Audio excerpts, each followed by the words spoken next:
Hello and welcome to my channel. Try this as a series breaking down a certain game or playstyle of a game. Today we're going to be talking Commander and breaking down Optimus Prime Hero. If you enjoy this content, please consider liking the video and subscribing to the channel. It really helps other viewers discover the content I produce and is a great way to show support. With that said, let's dive in. Optimus is a 4/8 robot that costs 3 blue red white with an alternate cost of 2 blue red white. He has, at the beginning of each end step, bolster 1. Also, whenever he dies, return him to the battlefield converted under its owner's control. His converted side is a 6/8 with living metal and trample. Whenever you attack, bolster 2. The chosen creature gains trample until end of turn. When that creature deals combat damage to a player this turn, convert him. Living metal means it's only a creature on your turn, otherwise it's just a vehicle. Optimus is a cool battlecruiser style deck that will consistently build up your board presence. Bolster 1 doesn't seem like a lot, but it does add up over time when we get to do it at each end step. It's also pretty awesome that he recurs himself when he dies as well. I think this deck is a good opportunity to dive into a +1/+1 counter theme. Counters are one of Magic's oldest mechanics, and Optimus plays right into that. Focusing on that theme will eventually build us up enough to beat down our opponents in combat. There's a lot of utility we could add to really optimize our strategy, such as different Outlast cards or other ways to put counters on our creatures. I think adding an infinite combo would be a good idea for this deck. In the case of a board wipe, though Optimus would live, we lose a lot of our value from the bolster ability. We could add a bunch of ways to save our creatures, but I think that would dilute our creature base too much. So I decided to run the Heliod Ballista combo to win the game. Basically, giving Ballista lifelink using Heliod's ability allows us to ping something and then get the counter back with Heliod's trigger. We can repeat this until everyone is dead. It fits our counter theme and is a good backup plan if our board gets wiped too many times.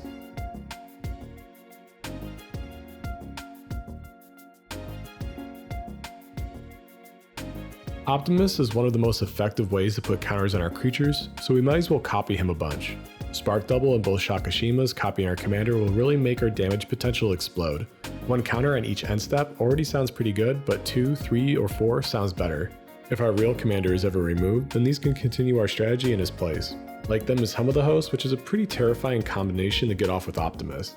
The reason to run this is the same as the last cards. Basically, we just keep jamming out copies of our commander to further increase how many counters we're getting every turn.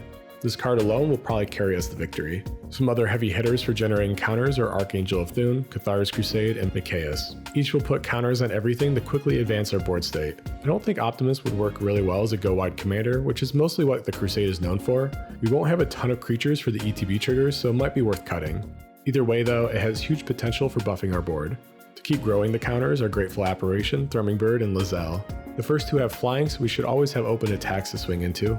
We can speed up our battlecruiser game plan this way, making them great cheap creatures to include. Lizelle will give us extra counters with all the different triggers also.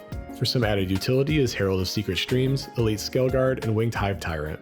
All of them are useful at most points in the game to help provide some sort of evasion. Scale Guard doesn't technically let us evade things, but it does tap down our opponent's creatures to help get free attacks.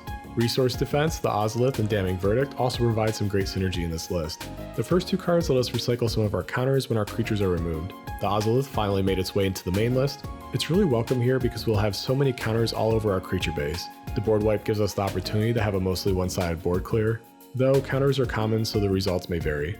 Victory's Envoy and Felidar Retreat are 2 cards that will also buff our own board state. The enchantment is an amazing card that's commonly abused in landfall decks. In these colors, we probably won't be ramping that hard with these lands, but it's still a great card with nice versatility. Adapt and Outlast creatures also fit well in this list. Some examples are Abzan Battle Priest and Benthic Biomancer. The Priest will give basically everything lifelink, while the Biomancer draws us cards. Some advice if you're ever looking for similar mechanics to a card, check out the original set the card was printed in, and generally you'll find more. It helps a lot when you're trying to build synergy for a list. Crystalline Crawler and Golden Guardians are some great artifact creatures to run also. The Crawler is a great mana dork that synergizes with the deck strategy. Guardians will help us repopulate our board and ramp us. It's likely it'll be able to fight just about anything we have since we're going to be bolstering so many times. Lion Sash and Sword of Truth and Justice are some great equipment cards to run this list as well. The Sword provides a bit of anti-synergy with the Sash since it gives protection from white, but they're still both worth running. The Sash provides some much needed graveyard hate in these colors while playing into the counters theme. The Sword can not only provide counters, but proliferate all the ones we already have. With Optimus bolstering so much, it's likely that just about every creature we have will have at least 1 counter to proliferate. I think battlecruiser style decks are always fun to run. It's interesting to see how different decks and opponents answer the absurd board state you've assembled throughout the game. It's also fun to try and stop their answers. Optimus is a great commander for a battlecruiser style deck, playing into a tried and true archetype of Magic with plenty of support introduced over the years. I think he's worth a try, especially if you already have a lot of counter synergy cards sitting around. If you enjoyed this video, please consider clicking the like button and subscribing to the channel. Comment below on cards you think synergize well with this commander, and if you have any suggestions for commanders to build in the future. Thank you so much for watching, good luck, and have fun.